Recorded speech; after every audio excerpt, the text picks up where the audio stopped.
bukan untuk warga negara. Setiap orang itu dia mau polisi, mau tentara, mau dosen, mau warga negara biasa pun terkena pasal itu. Jadi kalau ada seorang, dan ini saya katakan bahwa salah satu alasan pemberat di dalam RKUHP itu, alasan pemberat pidana apabila kejahatan itu dilakukan oleh pejabat negara, kejahatan dilakukan oleh aparatur sipil negara, itu sebagai alasan pemberat. Mengapa? Karena dia sebagai aparatur sipil negara, dia sebagai pejabat negara, seharusnya public figure memberi contoh. Kalau dia melakukan kejahatan, itu ancaman pidana untuk setiap pasal ditambah sepertiga.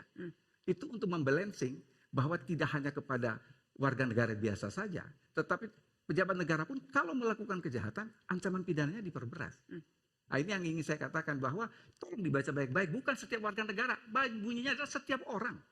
Maksudnya? Itu yang saya mau bilang ya, kalaupun, jadi teks, ya, itu ada konteksnya, membacanya itu jangan teks.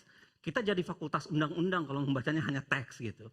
Ketika dibuat, ada maksud pembentuk dan kemudian ada arah sebenarnya yang mau dicapai. Ketika bicara soal setiap warga negara dilarang melakukan ini, menurut saya pada saat yang sama, pasal itu lebih ditujukan kepada kita.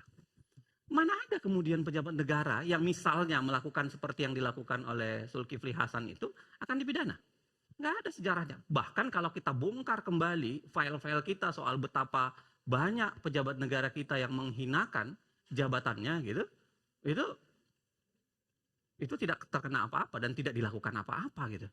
Nah, maksud saya adalah ada watak dari bunyi pasal itu yang kemudian, makanya kenapa di bagian penjelasannya kan langsung disebut yang dimaksud dengan kekuasaan umum itu adalah kepolisian, kejaksaan. Kita tunjukkan penjelasan pasalnya. Iya, jadi kelihatan betul pembentuk undang-undang itu kayak mau memproteksi